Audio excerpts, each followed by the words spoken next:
करीब 4 साल से चल रहे यूक्रेन युद्ध को खत्म करने के लिए अमेरिकी प्रेसिडेंट डोनाल्ड ट्रंप साम दाम दंड भेद की हर नीति अपना रहे हैं।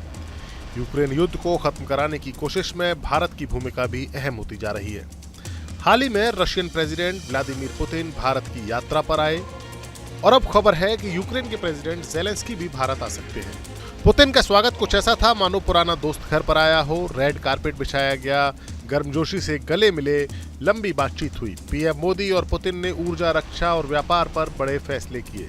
भारत को रूस से सस्ता तेल मिलता रहेगा। S-400 मिसाइल सिस्टम की डिलीवरी तेज होगी। ब्रह्मोस मिसाइल के नए वर्जन को साथ बनाने पर भी बात हुई। दोनों देशों ने 2030 तक $100 अरब का आपसी व्यापार करने का टारगेट रखा।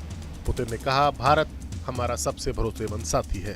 मोदी ने जवाब दिया, हम शांति चाहते हैं, युद्ध नहीं। यही बात मोदी ने पिछले साल अगस्त में कीव जाकर ज़ेलेंस्की से कही थी। उस समय मोदी पहले भारतीय पीएम थे जो युद्ध के बीच यूक्रेन पहुंचे थे। पुतिन के भारत से जाने के बाद खबर है कि भारत ज़ेलेंस्की को भी न्योता भेज रहा है।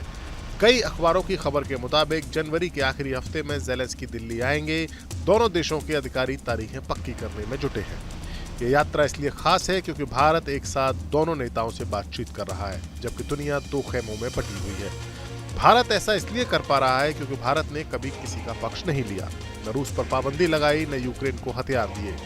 बस इतना कहा कि हिंसा बंद हो, बातचीत शुरू हो। रूस हमें सस्ता तेल और हथियार देता है, यूक्रेन हमें पहले अनाज देता था। युद्ध में दोनों तरफ से नुकसान हो रहा है, जो भारत का नुकसान भी है। इसीलिए भारत चाहता है कि ये लड़ाई जल्दी से जल्दी रुके। पुतिन की यात्रा से रूस को लगा कि वह अकेला नहीं है। ज़ेलेंस्की की यात्रा होगी तो यूक्रेन को भी यही संदेश जाएगा। दोनों नेताओं को भारत पर भरोसा है। अमेरिका चाहे जितना भी दबाव डाले, भारत अपनी विदेश नीति को नहीं बदलता। विदेश मंत्री एस जयशंकर ने साफ साफ कहा है कि हमारा रास्ता संवाद का है। अगर ज़ेलेंस्की जनवरी में भारत आए तो ये मोदी से उनकी चौथी मुलाकात होगी। इस बार सिर्फ बात दोस्ती की नहीं, शांति की होगी। दुनिया देखेगी कि भारत न सिर्फ दोनों से बात कर सकता है, बल्कि दोनों को एक मेज पर ला भी सकता है। रूस के राष्ट्रपति गए, यूक्रेन के राष्ट्रपति आने वाले हैं।